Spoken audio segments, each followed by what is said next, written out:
After coming off of an impressive knockout win in the 10th round against Miguel Berchelt last weekend, new WBC champion at 130, Oscar Valdez is looking at his next fight, and he's saying that he's looking at either the Jamel Herring, called Frampton winner, Shakur Stevenson, or Javante Tank Davis.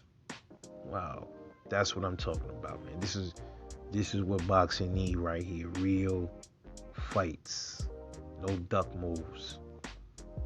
So what do I think about those challenges, man? Well, the performance that he put on, Oscar Valdez definitely showed a different dimension. Eddie Reynoso is doing a great job with him, and I can see, him having some issues with. I think out of let's say Carl Frampton, I think he beats Carl Frampton absolutely.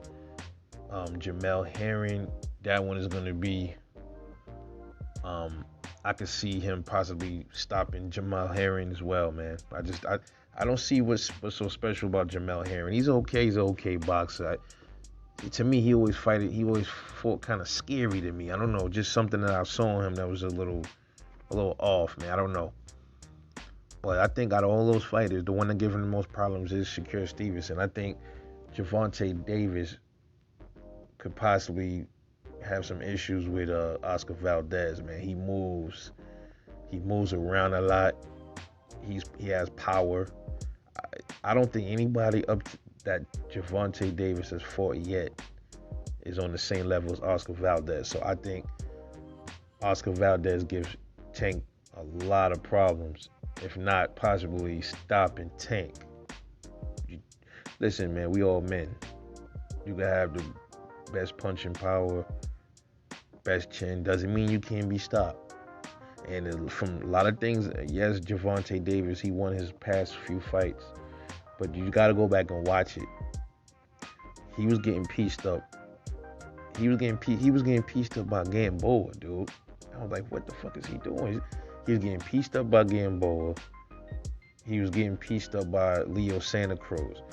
And hey, look, a lot of people are arguing that Tank at 135, he hasn't really done much, and he doesn't carry the same kind of stamina and power than he would at 130. So if he was to fight Oscar Valdez, it'll be at 130. He's much more of a heavy hitter, more faster at 130.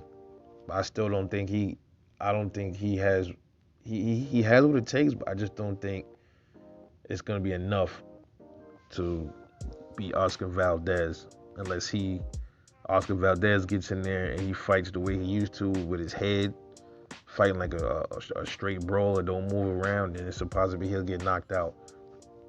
He'll definitely get knocked out. It's not like he ain't been dropped before, so. But if he gets in there and fights the way he fought Miguel Berchelt, yeah, he possibly beats Tank, and I'll even go out as far as to say he might stop him. But Shakur Stevenson is a different dude, man. I think he's gonna give Valdez a lot of problems with his movement. Jalik the leader has said something a few times. Shout out to Jalik. He said that Shakur Stevenson does this grunt every time he throws a punch, and he's right, he does. And people are gonna catch on to that and time it. So whoever's in Shakur's camp, they need to pay attention to that and try to offset that as soon as possible. Because I noticed that. I just didn't say nothing about it, but I caught on to that. When Jalik highlighted it, I was like, yeah, that's right. And I was saying that to myself. Got to change that. Definitely got to change that. But out of all those fights, yeah, I think Oscar Valdez loses to Shakur Stevenson, but I think he possibly wins against Tank, Carl Frampton, and Jamel Herring. Just my opinion. Maybe I'll do some who wins videos coming up with those as well. But let me know what you think. Who is the better opponent in the hardest fight out of all of those four for Oscar Valdez? Let me know what you think. Drop a comment and like. I will see y'all in the next one.